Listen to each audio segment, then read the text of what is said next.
Welcome to East Boston's open discussion, getting to know the candidate with State Rep candidate Ed Deveau.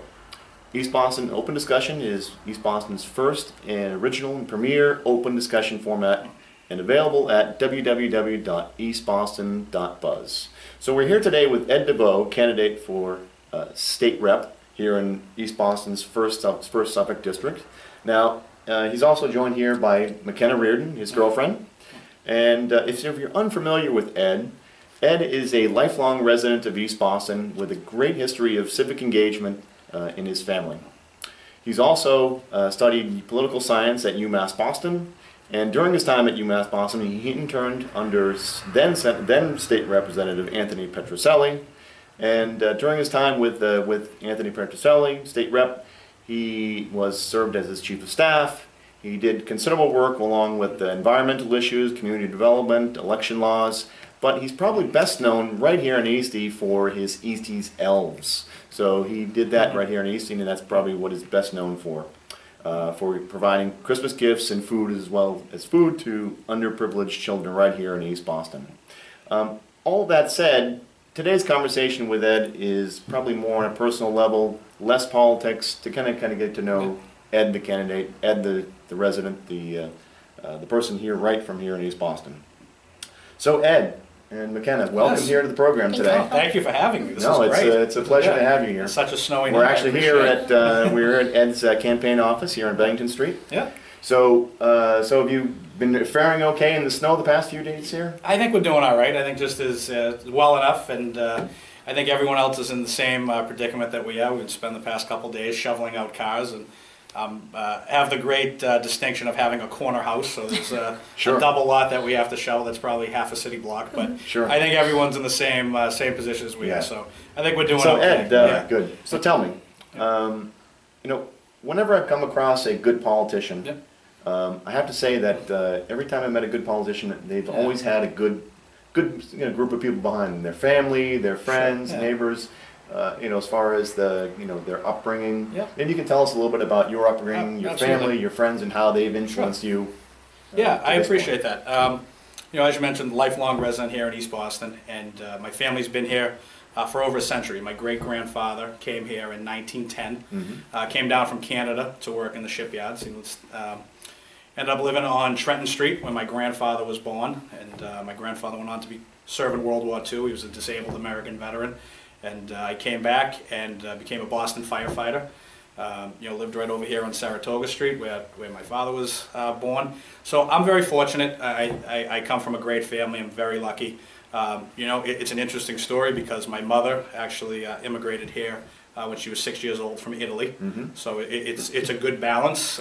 Even though I have the French last name, I have a very Italian mother, which is wonderful because she did the cooking. So that was so it's great. Very lucky. I grew up in a great household. My father works for the post office, still does, hasn't retired yet. He's been, luckily we got him working on the campaign a little bit.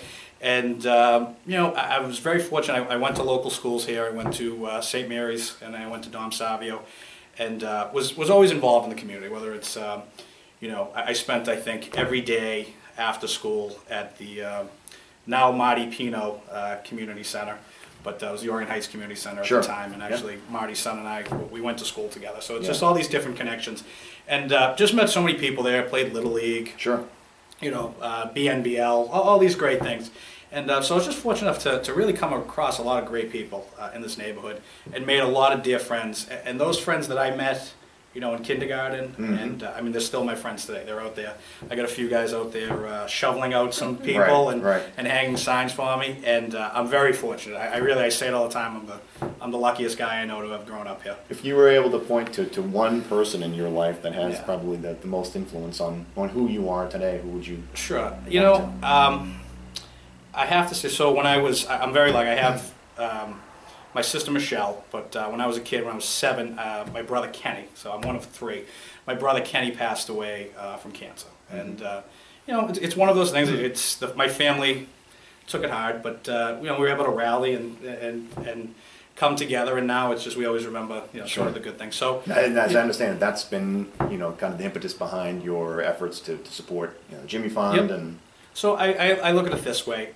You know, I was young. He was 4 years old, and you know, never really got a shot at life. Right. And you know, so that's something that I hold with me. You know, when I do these things. I mean, for me, it's, you know, this is personal. You know, I really do try to make a difference because I know how short and fragile life can be. And I'm not the only one that has gone through that. I mean, every family has their issues, but I just try to use that and put things in perspective. Sure. And you know, life is what you make of it, and life's not all that bad. Right. And when you look at it that way, and you can go out there and make a positive difference, you know, I think that's what you do. And so, you know, whenever I have a bad day or something like that, I always kind of think of him, and it kind of puts things in perspective for you. You know.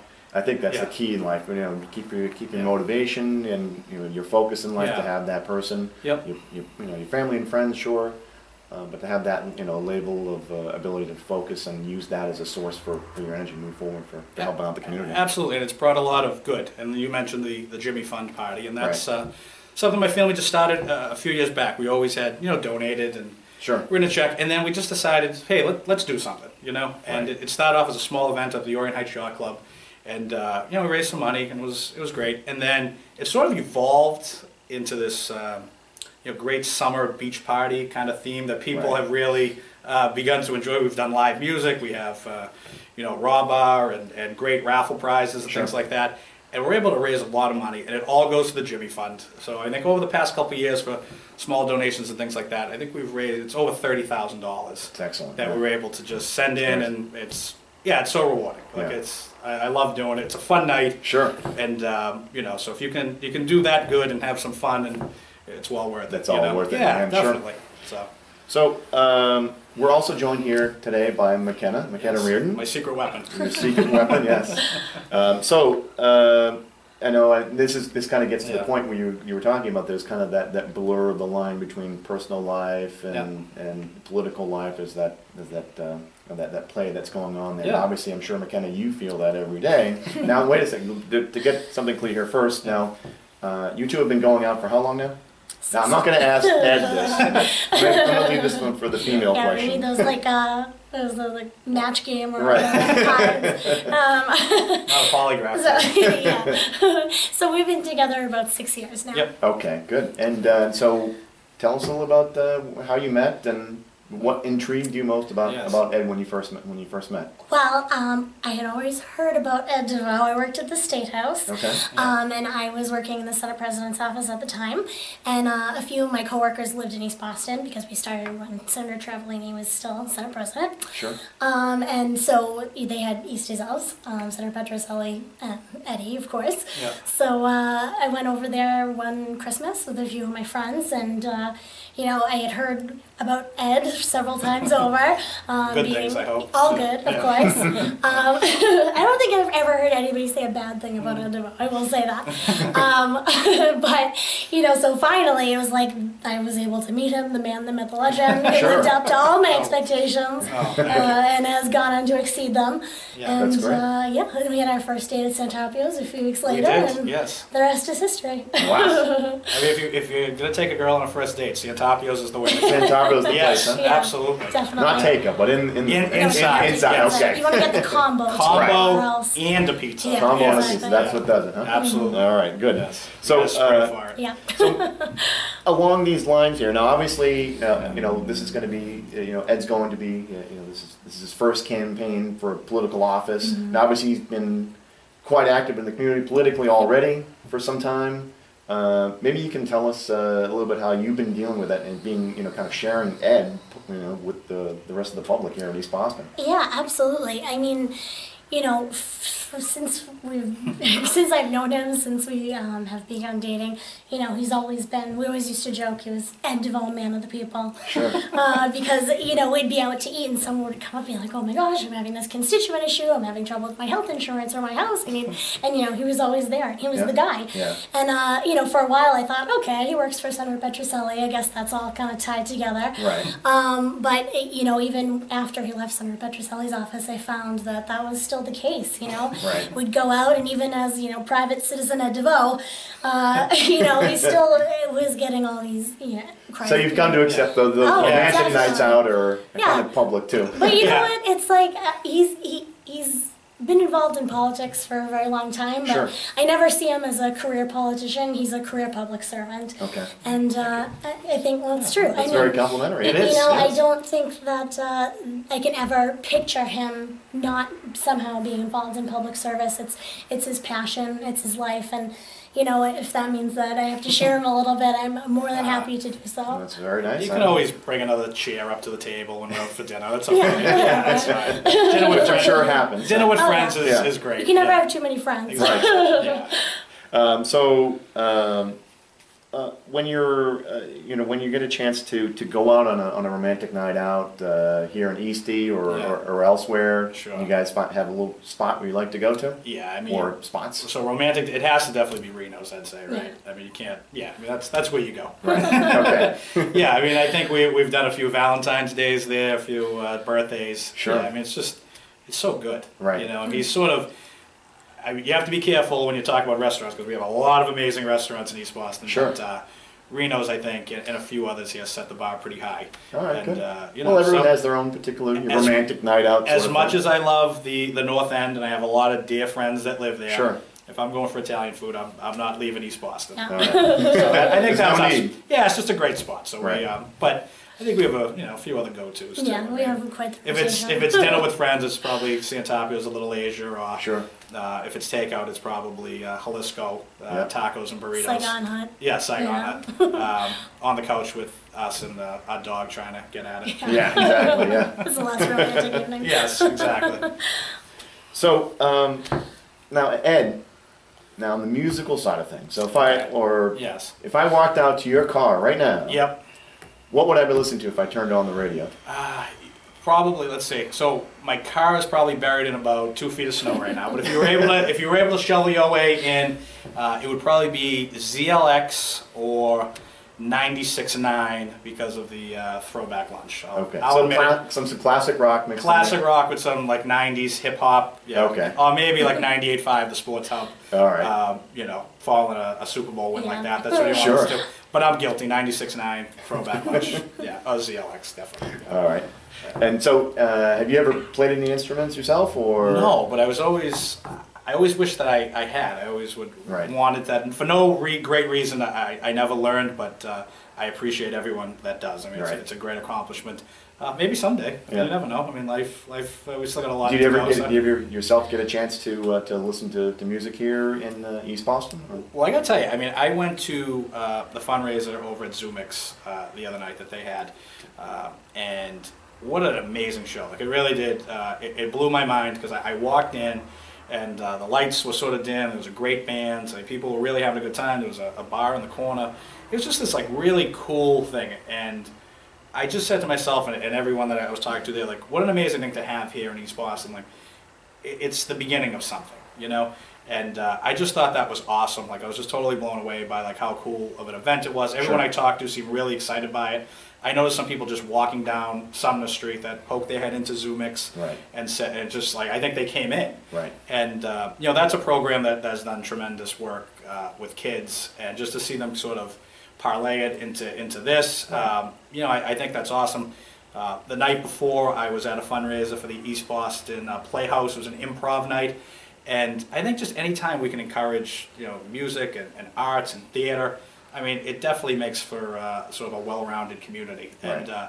I just thought it was very cool, and if we could do more of that in East Boston, if you could use our waterfront in the warm weather to do Yep. shows and concerts, I think that's Yeah. that's something we really got to look Well, it's at. definitely something that's affecting the young community here Yeah. too. That's a great resource for them Yep. too. Sure. Absolutely. Yeah. And I know there's a lot of kids that obviously through Zoomix and just on their own, Eastie's always been home to a lot of local musicians and bands, and I just think anything we can do to kind of help forward that is the way to go.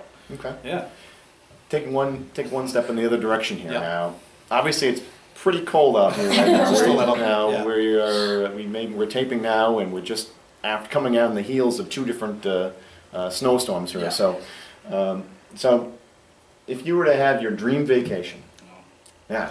This is, you know, wherever you Yeah. want to go, where do you think you two would go? Where would you like to go? I mean, obviously now, I mean, it being so cold, anywhere warm, but I think dream vacation, we've talked about this, has to be Italy, Italy, right? okay. I mean, I've never been. I'd like to go. Obviously, I have some family history there. Sure. McKenna lived there for a bit. She studied abroad, so we always talk about it. So I think one of these days, sometime in the near future, if you know, we get a chance, I think that's what we'll do. Hopefully, All right, I'd good. love to go. Yeah. Sure. So, if you weren't involved in politics today, Yeah. maybe you can tell us what would you be doing? Who's Ed Deveau outside the political world? What would you be doing? I guess, If that's yeah. even, if that's even possible. No, yeah, I guess I have to sort of steal McKenna's line a little bit because it was such a great compliment. You know, I look at it as public service, Sure. and I've done it for so long. You know, working for the Senator, working for Senator Petrocelli was a great honor in and of itself. I mean, just because I was able to learn so much and have that experience working his office up at the State House, being able to touch so many corners of the community and work on really, you know, great things that have affected us in a positive way, like, you know, Bremen Street Park and Constitution Beach and just all these things, and the Greenway and the new library, just all these things that have finally come to fruition. And it was just like, really to be a part of that was great. And, you know, I just can't see me ever doing anything other than that. I think this is exactly, you know, where I want to be. You know, if I wasn't running, and I think my history shows this, that, you know, I love this neighborhood, I love this community, it's been very good to me. And, you know, I'm just trying to make my mark and give back, you know. And so for now, I think this is exactly where I want to be. I feel great. I think we're running a great campaign. I think our message is resonating, and, you know, but I'm earning it. I'm earning it the old-fashioned way, telling people what I think, telling people my vision of East Boston, trying to earn it. And I think I'm going to be successful. I feel very good about it. And but if for whatever reason, I mean, it'll always be win, lose, or draw. I will always be in East Boston doing something that moves this community forward. That's good to hear. Yeah. No, absolutely. Yeah, I mean, that's you know, that's exactly what the community, I think, is looking for in a state rep. So Yeah. So maybe you can tell us also a little bit about you know, outside of the political world. So what is it that you enjoy doing? Maybe. Sure. I mean, this is, you know, this is your life. Yeah. You kind of share it together, and Yeah. you know. Do you want to take this one? You want to Take this one? Well, I mean, you know, I think it's, you know, we've been really deep in this for a while, but Right. if I can remember back to a If time you can actually cast your mind back to when there wasn't a political moment in your life, maybe. I would say like 99% of it revolves around Archie, our dog. Yeah. I mean, he pretty much dominates everything, so in a good way. So I think a lot of that, you know, I mean, we're just always out and about, like everyone Yeah. else. I mean, we like to go out to dinner.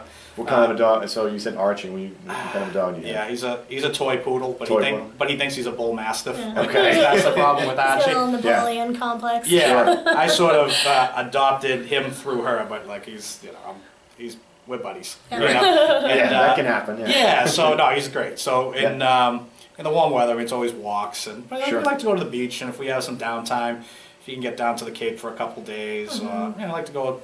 Definitely check out new restaurants and shops and stuff like that. Sure. Taking a Sox game. Yeah, I mean, Concert. yeah, I'm a bit of a diehard Boston sports fan, so there's Sure. definitely a bunch of Red Sox games in the warm weather. Yeah, we saw Billy Joel actually in concert there. It involved Fenway Park. Yeah. Right. But yeah, I mean, like everyone else. I mean, we Okay. just, you know, nothing too fancy. I think your Yeah. recreation recently has been more politically oriented, but Yeah, I mean, community oriented, I should say. Really. Yeah, I mean, I'm just always out doing something. So Yeah. if it's like, we talk about the Jimmy Fun Party. So if we're, you know, if we're down the Cape, I know this year we had to hustle back because it was, okay, that's on Right. Friday, we got to get these things done. Right. And, but, you know, it's what I like to do. You know, I enjoy it. But like everyone else, I think we just sort of do regular things. And, Sure. People keep asking us, "Oh, how are you holding up? You guys doing okay?" We're like, "Yeah." You get to go meet people. You get to go This is what I'd be- delicious food. yeah. It's really not a bad gig. Right. Yeah, Right. and I don't truthfully, mind it. this is what I do anyway. Yeah. So it's not a big stretch, Yep. you know. And so yeah, I think it's all kinds of fun stuff. I can't lie to you. I can't say I'm at the gym every day. Right. I'm not the hiking type, Paul. Right. But yeah, we try, especially in the warm weather when we don't have 2 feet of snow outside. Sure. We like to kind of be out and about and stuff like that. So yeah. Good, good. Well, I just wanted to thank both no, you, thank you. Ed and McKenna, here for joining us here today in the program. I want to also wish you best of luck in your political campaign. I appreciate that. Thank you. And I hope that whatever happens, Yeah. your name still remains pretty common here in Eastie community events. Absolutely, Yeah. without a doubt. And thank you to our viewers for watching here today in the Getting to Know series with Ed Deveau. You can follow along in the conversation at East Boston Open Discussion, available at www.eastboston.buzz. I'm Paul Rogers, and thank you for watching.